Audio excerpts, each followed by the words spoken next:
कि कहवा से ललही गे छौड़ी सोनावा कैसी करिया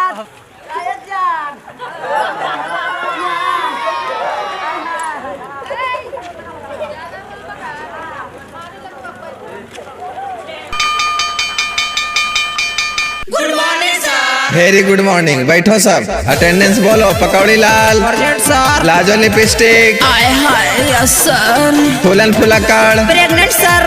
देवंतिया कुमारी, आई हूँ सर। अरे ओम प्रकाशवा सुगरा नहीं लौक रहा है रे। गुरुजी कमीना, ओ सॉरी गलती हो रहा है। ढूके सर। अरे तू आया है रे। पढ़ो हई ना लिखो हई करो हई बदमाशी आई लव यू लिखी कॉपिया कर दे हई सभे नासी। आये गुरुजी एकरा समझा दे हो। पढ़ो हई ना लिखो हई करो हई बदमाशी आई लव यू लिखी कॉपिया कर दे हई सभे नासी। देहु एकरा साजा गुरुजी पढ़ो ही गोड़ हो।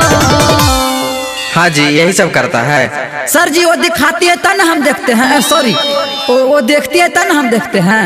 चलो चलो बाहर आओ, हाथ निकालो। बहुत ढंडा लड़का तू हो गया है। अच्छा सर जी सुनिए गो बात कि मारब तमारो ए गुरुजी। देखिए गुरुजी कैसे मुंह चला रहा है। छड़िया टूटा तो रहो।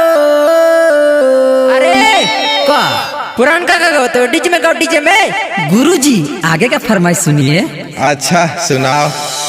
अब नई पढ़े स्कूलिया लइकन घाट तो तोर हो। अब नई पढ़े स्कूलिया लइकन घाट तो तोर हो। हम नई पढ़े स्कूलिया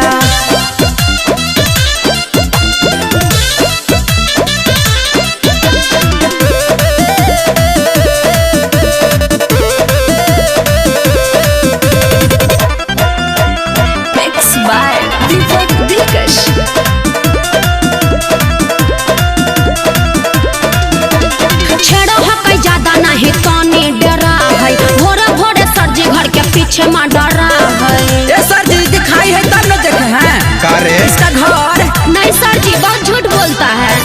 हाथ सर जी न बाजो हक ताली स्कूल में अब है लगा के ओठा लाली। और सुनिए ना गुरुजी एक कदम यहाँ कई गुरुजी कलम क्या चोर हो।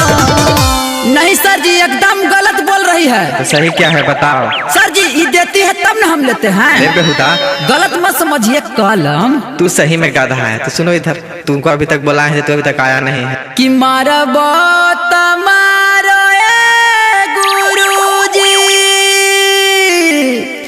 आ छड़िया टूटा तो तोरा हो। फिर पुरान का गा रहा है। डीजे में सुनाओ, डीजे में। अरे गुरुजी ध्यान दीजिए। अच्छा बोल बेटा बोल। हम नई पढ़े स्कूलिया लइका घट तो तोर हो। अब नई पढ़े स्कूलिया लइकन घट तो तोर हो। अब नई पढ़े स्कूलिया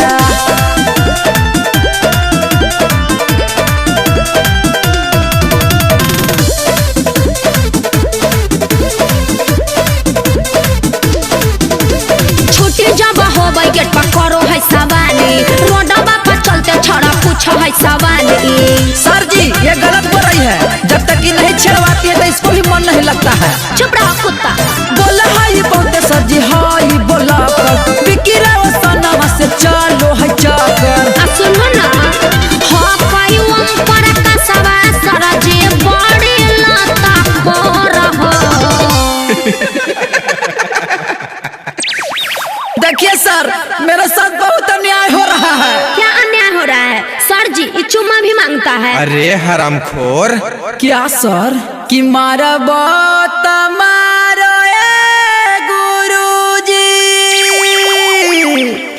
आ छड़िया टूटा तो तोरा हो। अच्छा तू समझा रहा है कि धमकी दे रहा है। लाओ तो थोड़ी खजूरिया वाला डंडा मारे। ध्यान दीजिए। हम नयब पढ़े स्कूलिया लइका घट तो तोर हो। अब नयब पढ़े स्कूलिया लइकन घट तो तोर हो। अब नयब पढ़े स्कूलिया। जो सर भैंस चराओ।